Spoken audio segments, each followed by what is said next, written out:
Hi guys, I'm Laura Vitale. On this episode of Laura in the Kitchen, I want to show you how to make an actually juicy and delicious turkey meatloaf. Now I have made some meatloaves here before in the past. I also have a very traditional beef meatloaf here that a lot of you love. And I've recently been having you guys ask me to show you a turkey version. So that's what I want to show you today. I'm going to show you why I love this recipe. Why, even though it serves 8 people, I make the whole thing, even if it's just Joe and I, because it's really good, and the leftovers make for the best turkey sandwiches ever. So let me run you through the list of ingredients. What I have here are some roughly chopped vegetables.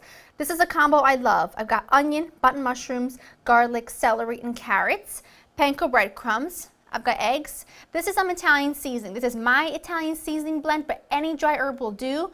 Worcestershire sauce, salt and pepper, and you need your ground turkey, a little olive oil, and a few additional ingredients for the topping. Now I want to walk you through and explain to you step by step why I like to use this recipe this way and why each ingredient I think is kind of key here. The first thing is my veggie mixture.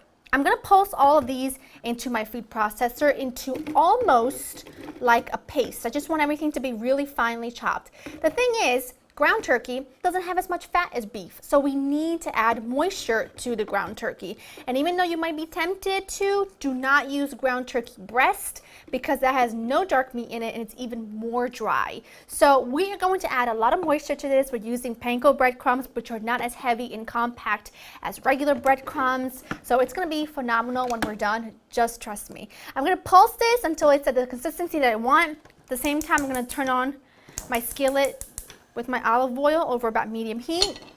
I'm just going to get cracking and I'll show you what it looks like when it's there. That is what I'm looking for. If there's 1 or 2 pieces left of like carrot or whatever, that's fine. But for the most part, I want it to be almost like a paste. I want it to become one with the ground turkey. It's going to make it nice and moist and give it so much flavor. I don't tell anybody this, but I love this recipe even a little bit more than my traditional beef meatloaf. I don't know what it is. I just think it's like pow with flavor. It's delicious. It's leaner. It's awesome. My skillet's nice and hot. Add that in. It looks like it's a lot of oil, but it really isn't. What happens is, look, it spreads out to the very edges and there's nothing in the center. There's only 2 tablespoons. I promise. All I'm going to do is just cook this for about, I would say, 8 to 10 minutes. I want to cook out all of that raw veggie flavor. I'm going to keep my eye on it and show you what it looks like when it's there.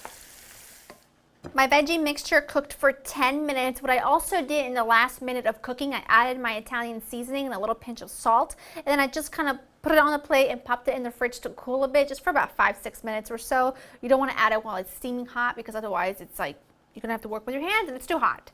Now, admittedly, this is not the most beautiful thing in the world, but this is so much flavor, so much goodness. It's going to be amazing. So I'm going to add this mixture to my ground turkey along with pretty much everything else. It's really easy and really, really simple. I also have my oven preheated to 350.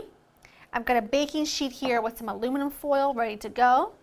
And I'm just going to add my Worcestershire sauce, my eggs, another pinch of salt because, you know, we have to actually season the turkey, and there's 2 pounds of turkey here. So, and some black pepper.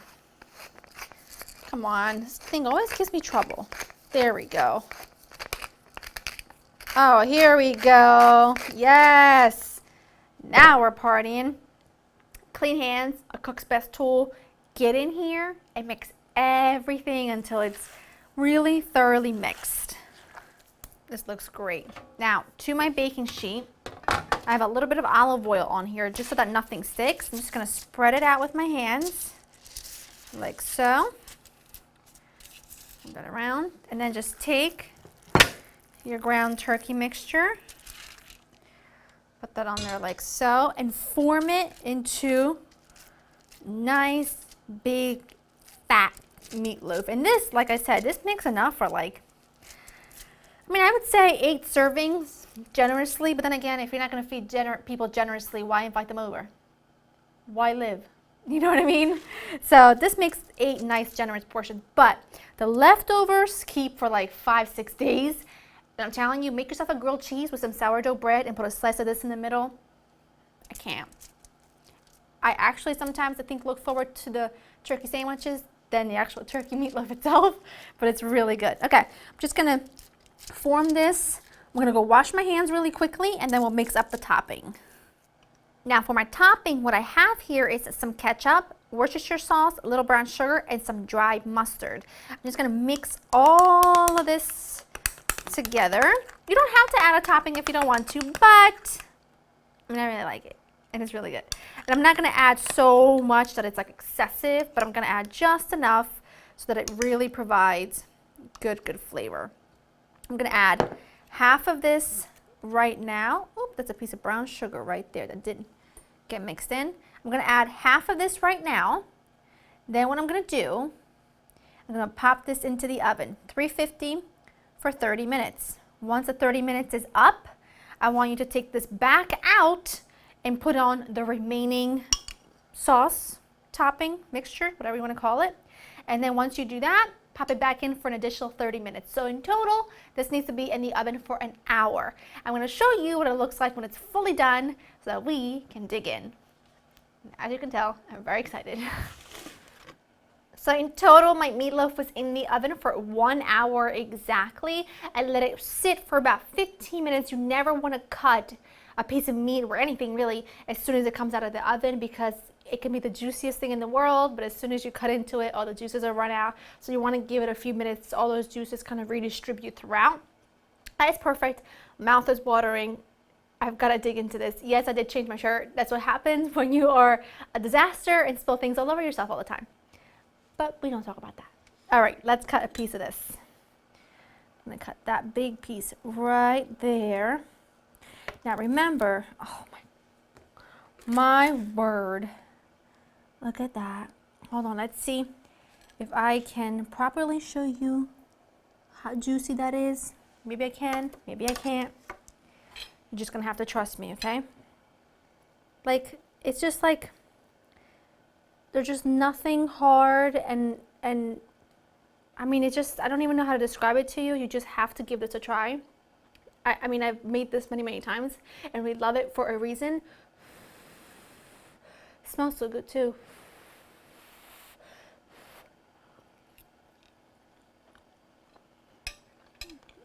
It like melts, like completely. You hardly even have to chew it. It's so dynamite, I'm telling you.